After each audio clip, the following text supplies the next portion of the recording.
জুবিন গাৰ্গৰ ন্যায়ৰ দাবীত আচলতে অসম জাতীয়তাবাদী যুৱ ছাত্ৰ পৰিষদে গোলাঘাটৰ বাটা পইণ্টত গণস্বাক্ষৰ কাৰ্যসূচী ৰূপায়ণ কৰিছে। পৰিৱেশটো কেমেৰাপাৰ্চন জয়ন্ত ফুকনে দেখুৱাব।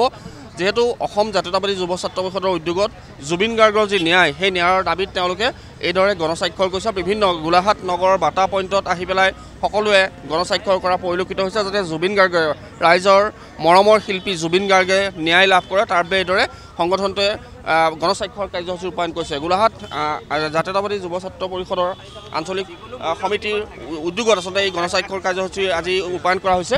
আপোনালোকে আজি গণস্বাক্ষৰ কাৰ্যসূচী ৰূপায়ণ কৰিছে গোলাঘাটৰ বাটা পইণ্টত। আজি আমি অসম জাতীয়তাবাদী যুৱ ছাত্ৰ পৰিষদ গোলাঘাট নগৰ আঞ্চলিক সমিতিয়ে কেন্দ্ৰীয় সমিতিৰ আহ্বান মৰ্মে আজি সমগ্ৰ অসমতে গণস্বাক্ষৰ কাৰ্যসূচী ৰূপায়ণ কৰা হৈছে। আৰু অহা কাইলৈ তেখেতৰ জুবিন গাৰ্গৰ জন্মদিনৰ উপলক্ষে কেন্দ্ৰীয় সমিতিৰ ফালৰ পৰা বাইক ৰেলীৰ কাৰ্যসূচী ৰূপায়ণ হ'ব।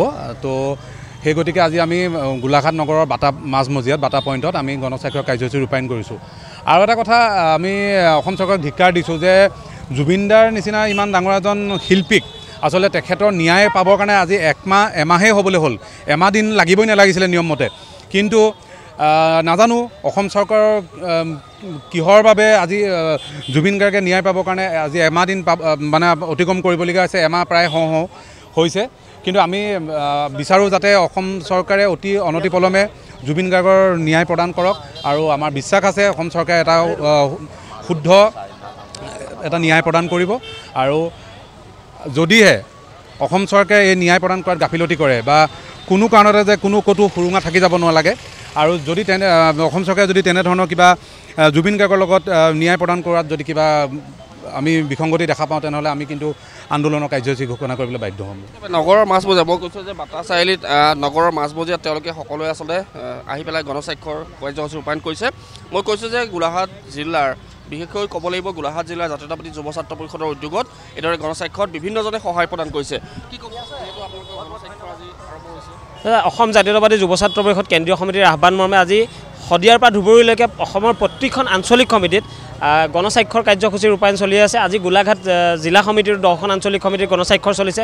গোলাঘাট নগৰৰ মাজমজিয়া আজি বাটা পইণ্টত গোলাঘাট নগৰ আঞ্চলিক সমিতিয়ে গণস্বাক্ষৰ কাৰ্যসূচী ৰূপায়ণ কৰিছে। ইয়াত আপোনালোকে নিজ চকুৰে দেখা পাইছে, আপোনালোকৰ জৰিয়তে অসমৰ মানুহে দেখিব যে ইয়াত আচলতে ৰাইজৰ যেনেধৰণে সোধ বৈছে গণস্বাক্ষৰৰ কাৰণে এই কাৰ্যসূচীটো চলি আছে। কিন্তু মূল কথাটো হ'ল যে জুবিন গাৰ্গ ডাঙৰীয়াৰ মৃত্যুৰ পাছত, ৰহস্যজনক মৃত্যুৰ পাছত এনেধৰণে আচলতে ৰাজপথলৈ আহি গণস্বাক্ষৰ কাৰ্যসূচী, জোৰ সমদল, অৱস্থান, অন্বেষণ এনেধৰণৰ মানে প্ৰতিবাদী কাৰ্যসূচী ৰূপায়ণ কৰিব লগাটো অত্যন্ত দুৰ্ভাগ্যজনক ঘটনা।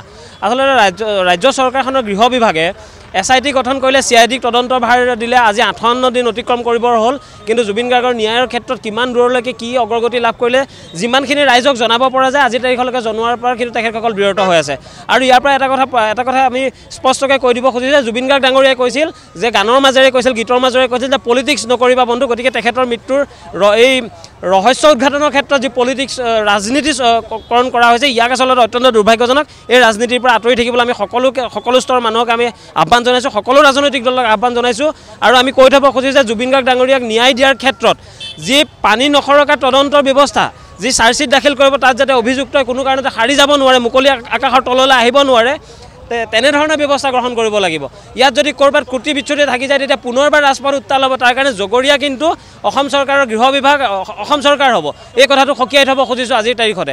আৰু এটা কথা আমি কৈ দিব খুজিছোঁ লগতে যে জুবিন গাৰ্গ ডাঙৰীয়াৰ ৰহস্যঘন মৃত্যুৰ পাছত আচলতে যেনেধৰণে SITয়ে তদন্ত আওতালৈ বিভিন্নজন মানুহক আনিলে, তাৰ লগে লগে কিন্তু দেখা গ'ল যে তাৰচাই মিত্তল আজি তাৰিখলৈকে তদন্তৰ খাতিৰত সাক্ষ্য প্ৰদান কৰিবলৈ আহিল, তেখেতৰ ওপৰত কিন্তু একো ব্যৱস্থা গ্ৰহণ কৰা নহ'ল। কিন্তু তাৰচাই মিত্তলৰ নামটো কিন্তু মাজে মাজে কিন্তু সাঙুৰ খাই থাকে, সংবাদ মাধ্যমৰ শিৰোনাম দখল কৰি থাকে। গতিকে এইবিলাকো মানুহৰ প্ৰশ্ন, এই প্ৰশ্নই ৰাইজক আশ্বস্ত কৰিব পৰা নাই। গতিকে ৰাইজক আশ্বস্ত কৰিব পৰা তদন্তৰ মাজলৈ যাবৰ কাৰণে আমি অসম চৰকাৰক আহ্বান জনাইছোঁ। কি ক'ব, যিহেতু গোলাঘাটত আজি গণস্বাক্ষৰ হৈছে আপোনালোকৰ? যে গোলাঘাট জিলাৰ মাছমজিয়াত আমাৰ টাউন আঞ্চলিক কমিটি আজি গণস্বাক্ষৰ অভিযান আৰম্ভ কৰিছে। টাউনৰ এই মাছমজিয়াত বাজা পইণ্টত থকা গণস্বাক্ষৰ অনুষ্ঠানত আমাৰ বিভিন্ন জনসাধাৰণ আহি ইয়াত স্বাক্ষৰ বহন কৰিছে। স্বাক্ষৰ বহন কৰা এটাই অৰ্থ হৈছে সুদবোৱাৰ জনগণ সুদবোৱাৰ মূল এটাই কথা হৈছে যে জুবিন গাৰ্গক ন্যায় প্ৰদানৰ দাবী। ন্যায় প্ৰদান ইমান দিন 58 দিন সময় অতিবাহিত হৈ গ'ল। ইয়াত কোনো কাৰণতে আজি অসম চৰকাৰখনে মানে জুবিন গাৰ্গৰ যিটো ৰহস্যজনক মৃত্যু আজিলৈকে ন্যায় দিব নোৱাৰিলে। কিন্তু ডক্টৰ হিতেশ ডেকাই এটা কথা কৈ থৈ গৈছে যে জুবিন গাৰ্গক ছিংগাপুৰলৈ নিয়া হৈছিল কেলে, জুবিন গাৰ্গক অকলে সাঁতুৰিবলৈ এৰি দিয়া হ'ল কেলে, তেনেকুৱা 4টামান কুৱেশ্যন তেখেতে কৰিছিল। আৰু এই সাগৰত সাঁতুৰিবলৈ যাতে 16জন ব্যক্তি জড়িত আছিলে, কিন্তু 16জন ব্যক্তিক আজিলৈকে জুবিন গাৰ্গৰ যি SIT গঠন হৈছে, SIT আজিলৈকে তেওঁলোকক সাক্ষ্য গ্ৰহণ 16জনক কৰিব পৰা নাই। উত্তৰ লাগিব। ভৱিষ্যত দিনত যদি এই জুবিন গাৰ্গৰ ন্যায় প্ৰদানৰ দাবীত চৰকাৰে হেমাহি কৰে, আমাৰ ৰাজপথৰ আন্দোলন আৰু তীব্ৰতৰ হৈ উঠিব। নিশ্চিতভাৱে এইদৰে আচলতে গণস্বাক্ষৰ কাৰ্যসূচী তেওঁলোকে উত্থাপন কৰিছে। আৰু আমি কৈছে যে গোলাঘাট নগৰৰ মাজমজিয়াত বাটা পইণ্টত আচলতে তেওঁলোকে সকলোৱে আচলতে শিক্ষাৰ্থীৰ পৰা আৰম্ভ কৰি জ্যেষ্ঠ কনিষ্ঠ সকলোৱে এই গণস্বাক্ষৰ যি কাৰ্যসূচী ইয়াত অংশগ্ৰহণ কৰিছে। অসম জাতীয়তাবাদী যুৱ ছাত্ৰ পৰিষদৰ গোলাঘাট আঞ্চলিক সমিতিৰ উদ্যোগত এই গোলাঘাটৰ মাজমজিয়াত যি গণস্বাক্ষৰ হৈছে তালৈ আচলতে বিভিন্নজনৰ সঁহাৰি দেখিবলৈ পোৱা গৈছে। আৰু তেওঁলোকে এটাই দাবী কৰিছে যে প্ৰাণৰ শিল্পী জুবিন গাৰ্গে অতি শীঘ্ৰে ন্যায় পাওক, চৰকাৰখনক ইয়াৰ বাবে যি ব্যৱস্থা গ্ৰহণ কৰিব লাগে সকলো ব্যৱস্থা গ্ৰহণ কৰিবলৈ দাবী উত্থাপন কৰিছে।